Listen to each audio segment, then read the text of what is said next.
Oginga, kumbe mko chonjo, kumbe mko rada. Vijana ria, wamama nyinyi ni watu ya Simba.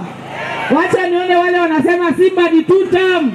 Simba ni tutam, Simba ni tutam. Wacha nione wale ambao wamekaribisha party leader wetu Dr. Oburu Oginga. Kwanza niseme asante sana kwa Simba ambaye ndiye deputy party leader wa chama cha chungwa.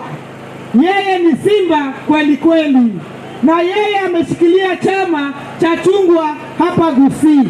Na mimi nataka kuhakikishia ya kwamba party leader wetu Dr. Oburu Oginga akikanyaga hapa, Simba akakanyaga hapa. Akikanyaga hapa, Simba ni hapa. Kikanyaga pale, Simba ni pale. Hakuna mahali party leader ataenda ambaye ataacha Simba nyuma. Na Simba tukikaa kwa ile meza ya kitaifa ya kutafuta vitu pale juu, Simba atakuwa ni namba moja kwa kwenda pale kushikilia jamii ya Mau Obo Gusii. Mnakubaliana? Abantu babingo miamore naende. Na mimi tena niseme asanteni sana watu wa Ogembo na watu wa Kisii kwa jumla, kwa sababu yule party leader wetu ambaye alituacha Raila Amolo Odinga, nyinyi mmemshikilia miaka yote, miaka nenda miaka rudi. Tumekaa pamoja na nyinyi kwa ile mwendo ya Raila Amolo Odinga akitafuta uongozi. Na sisi tunasema kama kitu yoyote huyu Simba atatafuta pia, Simba sisi pia tutakuwa na yeye bampa tu bampa. Na mimi nataka kuambia Simba, hao watu wa Mogu si wamekubali wewe ukiwa mbele. Viti ya MCA hapa Kisii ikuwe ni ODM. Viti ya bunge hapa Kisii ikuwe ni ODM. Viti ya Senate hapa Kisii ikuwe ni ODM. Kiti ya gavana hapa Kisii ikuwe ni ODM. Kiti ya gavana hapa Kisii ikuwe ni ODM. Na chama iko imara. Na nyinyi mkipiga kura hivyo, Simba akitembea atakuja akiwa na vitu mingi kwa kikapu, akitaka chochote atapata. Na niseme kwa huyu mzee wetu Dr. Oburu Oginga, huyu ndiye alikuwa rafiki wa karibu zaidi wa Raila Amolo Odinga. Yeye ndiye alikuwa chief advisor ya Raila Amolo Odinga. Yeye ndio kabla baba afanye chochote, alikuwa yeye wana consult na yeye. Ndio maana tumesema wanachungwa sisi tumfuate Dr. Oburu Oginga, kwa sababu yeye ni mzee ambaye ako na akili, ako na wisdom na anaweza tuongoza. Umekubaliana? Na ya mwisho katika ile 10 point agenda ambayo baba alisign pamoja na President William Ruto, tuangalie pale tuhakikishe vijana wako na kazi. Tuangalie pale tuhakikishe wamama wako na pesa mfukoni ya kufanya biashara. Tuangalie pale tuone ya kwamba wale ambao waliumia wakati wa maandamano wamepata compensation. Mnakubaliana? Asante. Sitasimama vile Simba amesimama. Unajua hawa ni vijana wako na nguvu kunishinda. Kwa hiyo mimi siwezi kusimama.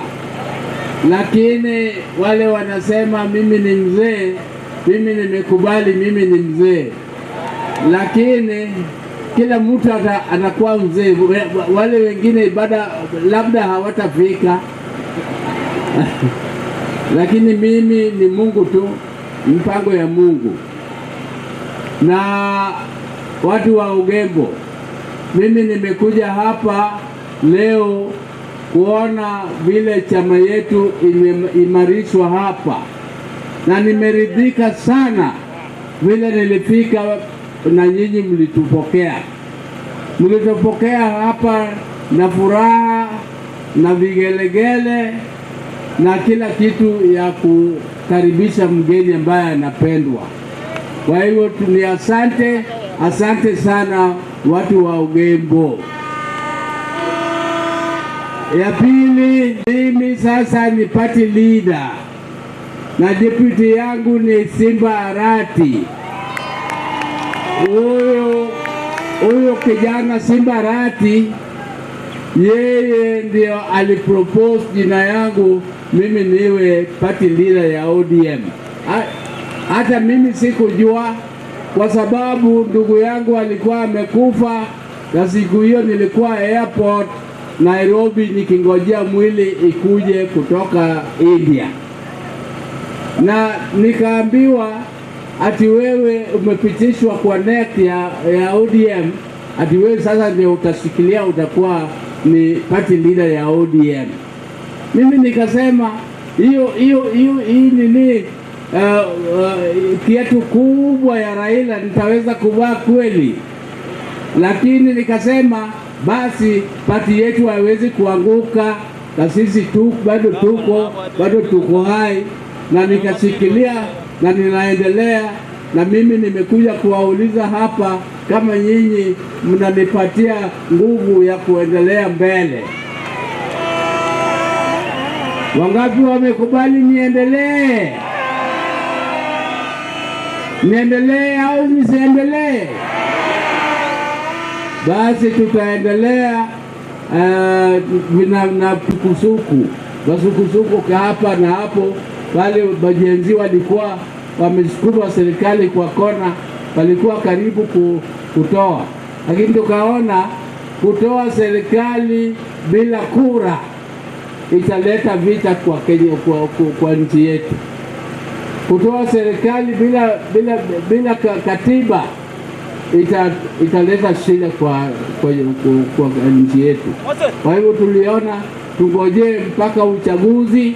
Raila aliingia kustabilize serikali iendelee, lakini sasa tunaongea sisi serikali ambayo inakuja, tunataka tuingie na mlango ya mbele. Tunataka kuongea na kujua ni nini ndani ya hiyo serikali iko kwa chama chetu, na kwa hizo mazungumzo nguvu yetu itakuwa ni nyinyi. Tukijua ya kwamba nyinyi mko nyuma yetu, sisi tutaongea na nguvu, na nyinyi vile mnaweza kutusupport